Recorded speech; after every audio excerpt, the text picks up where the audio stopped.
जय हिंद दोस्तों, वंदे मातरम। भारत माता की जय। झंडा ऊंचा रहे हमारा, झंडा ऊंचा रहेगा। इंडियन आर्मी वर्ल्ड की टॉप सेना है, देश को संभाली हुई। देश की सुरक्षा रिस्पॉन्सिबिलिटी जो है टॉप की सेना के हाथ में है, तो इसमें कोई दो राय नहीं है दोस्तों। आज का जो मेरा मैसेज है ना, ये जो है हिमाचल की बंदरिया चमत्कार चुड़ैल के बारे में, जिसको आप कन्नड़ रोड के बारे में जानते हैं, जो कंट्रोवर्सी कर करके किसी के भी बंदे का इस्तेमाल करके, देश का इस्तेमाल करके, किसी शहर को इस्तेमाल करके ना अपने को जो हाईलाइट में रखना चाहती, क्योंकि पिक्चरों में तो ये चली नहीं, ठीक है। और एज भी इसकी जो है धीरे धीरे गुड बाय करते जा रही है, और इसको कोई पूछता तो है कि कोई ना कोई नई कंट्रोवर्सी ला के अपने को हाईलाइट एक्सपोज करना चाहती है। और कुछ भोले वाले लोग सोचते हैं कि ये जो भी मैटर कह रही है, इसका उसके जिस बंदे के बारे में ये बोल रही है तो उससे इसका गहरा नाता है, इसके प्रति उसके प्रति समझना, लेकिन ऐसा कुछ भी नहीं होता दोस्तों, ठीक है। सिर्फ इस्तेमाल करने के लिए ठीक है, कोई भी कंट्रोवर्सी लेके आती है।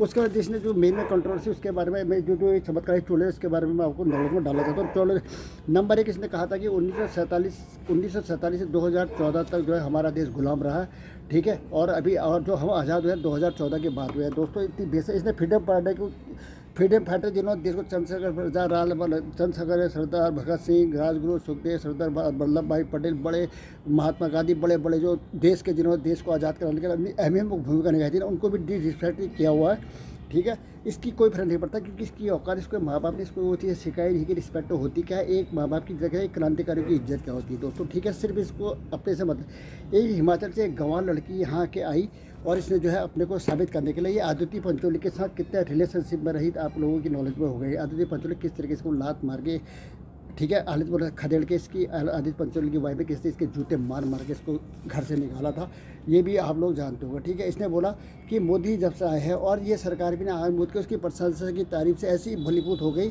कि इन्होंने इसको जो है ना, इसको जो है सर आँखों में बैठा के रखा, और अभी तक बैठा के रखा हुआ है, ठीक है। उसके बारे में जो मेन उदाहरण है, उसके बारे में मैं साबित करूंगा कि कैसे इनको बैठा के रखा हुआ है।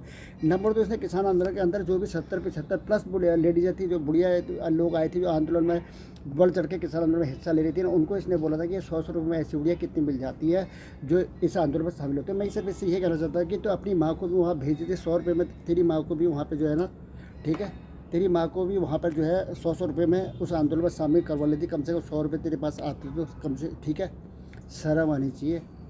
ऐसी घटिया औरत ये थी दोस्तों, ठीक है, जिसने बहुत ही घटिया और बहुत ही मतलब कंट्रोवर्सी कर करके अपनी इमेज को हो थे। इसने किसान आंदोलन के अंदर जो किसान थे ना, उनको क्या बोला था पता है? उन्होंने बोला था कि ये खालिस्तानी है, ठीक है, किसान नहीं है, और उन्हीं की मेहनत की रोटी जो उगाए अन्न को ये अपने पेट पे आमाशय के अंदर, अपने सड़े हुए पेट के अंदर ठूसती है। ये ऐसी है बेशरम, और ये ना, ठीक है, चमत्कार चुड़ैल के बारे में आपकी नॉलेज में डाल रहा हूँ दोस्तों, ठीक है। पॉइंट नंबर 3 में इसने बोला था कि इसका जो ट्विटर अकाउंट भी हैक हो गया था, क्योंकि जिस तरीके से कंट्रोवर्सी करती थी, ट्विटर ने भी इसकी लाइव पे इसके अकाउंट हैक कर दिया था। अभी एक्टिव हो गया इंस्टाग्राम और ट्विटर में, ये अपने को जो है एक्टिव करके बैठी हुई है दोस्तों। शॉर्ट में आपकी नॉलेज में इसलिए डाला कि इसने ऋतिक रोशन को भी बदनाम करने की कोशिश करी थी, कि उसने बोला था कि ये मेरे साथ रिलेशनशिप में था करके। दोस्तों इतना सिंपल है, स्मार्ट बॉय, ठीक है, और इसके हालत देख लो यार, इसको मुँह लगाएगा, इसकी औकात क्या है, ठीक है। बंदा भी कहीं बहुत बड़ा ये पुतला है, इसको मुँह लगाएगा ऋतिक, इसको भी उसने ऋतिक रोशन बदनाम की कोशिश की, लेकिन हीरा तो हीरा होता है यार, वो कहाँ से बदनाम हुआ, ये नल्लो, इसको बोलने से कोई फर्क नहीं पड़ता है। उसके बाद ने सुशांत सिंह राजपूत को टीआर को उठाने की कोशिश की थी दोस्तों। आपको पता होगा सुशांत सिंह राजपूत से इसका कोई लेना देना नहीं था, ठीक है। कहते हैं जस्टिस फॉर सुशांत सिंह राजपूत से इस तरीके से लोग अंधे हो चुके थे उस समय कि यार ये लड़की जो है ना, ये कंगना जो है सुशांत की राजपूत इतनी बढ़ चढ़ के लड़ाई लड़ी है। उन्होंने ये उनके दिमाग में ये नहीं आया, सिर्फ ये अपने इस्तेमाल के सुशांत सिंह की जो मौत को जो है इस्तेमाल कर रही है दोस्तों, ठीक है। उन्होंने इसलिए लोगों के दिमाग में ये बात नहीं आई, और उस समय कहते हैं डस्टी फॉर कंगना रनौत भी चलने लग गया था, लेकिन लोगों की बात में समझ में आया। फिर इस लोगों ने ट्विटर से लेकर बेहिसाब गालियाँ और बहुत झूठे इसको मारे, क्योंकि ने सुशांत सिंह राजपूत की आवाज़ का भी फ़ायदा उठाया। और नंबर 4 बार इसने जो है जानवरों के बारे में इसने स्टेटमेंट दिया था कि जानवरों को रिस्पेक्ट करनी चाहिए, जानवरों को प्यार करना चाहिए, जानवरों को मार कर नहीं करनी चाहिए। उसके कुछ समय बाद ये चिकन का प्रचार करती नजर आई, चिकन काट काट के दिखाते नजर आई, और इस मामले में शिल्पा शेट्टी भी इसमें शामिल थी, ठीक है। शिल्पा शेट्टी भी जानवरों को मतलब बोलती है, और सबसे ज़्यादा चिकन अपने सिर पेट के अंदर ठोकने के लिए ये लोग आदी है, और उसके भी एडवर्टाइज में ये लोग शामिल होते हैं, आपको पता होगा। दूसरा, इसकी जो पूरी फिल्म है इसकी दोस्तों फ्लॉप हो चुकी है, आपको पता ही होगा। और सबसे बड़ी इसने जो क्या किया था, सबसे बड़ा जो मेन था इसका था,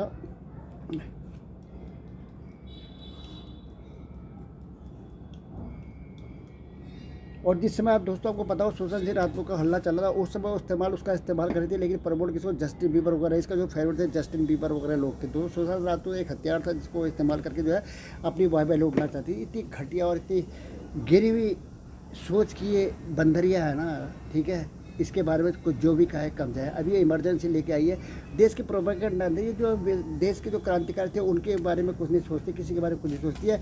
इसलिए एक देश को जो है ना, ठीक है, पीओके तक करार दे दिया था। इसकी ये औकात है हमारे देश के अंदर, और इसको जो है पद्म श्री से सम्मानित किया गया। पद्म श्री के अंदर आपके टैलेंट से मतलब नहीं होता, आपका करेक्टर कैसा है उसके हिसाब से देखा जाता है। लेकिन इसने तारीफ करी थी कि मोदी जी के बाद आज़ादी मिली है, तो मोदी जी कहाँ चूकते, ठीक है, उन्होंने राष्ट्रपति महोदय बना करके इसको पता, तो इसकी औकात है पद्म श्री लेने की।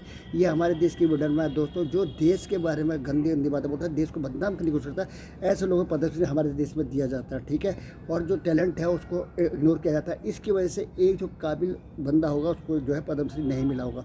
समझने वाले के लिए सारा काफ़ी है। जय हिंद, वंदे मातरम, भारत माता की जय।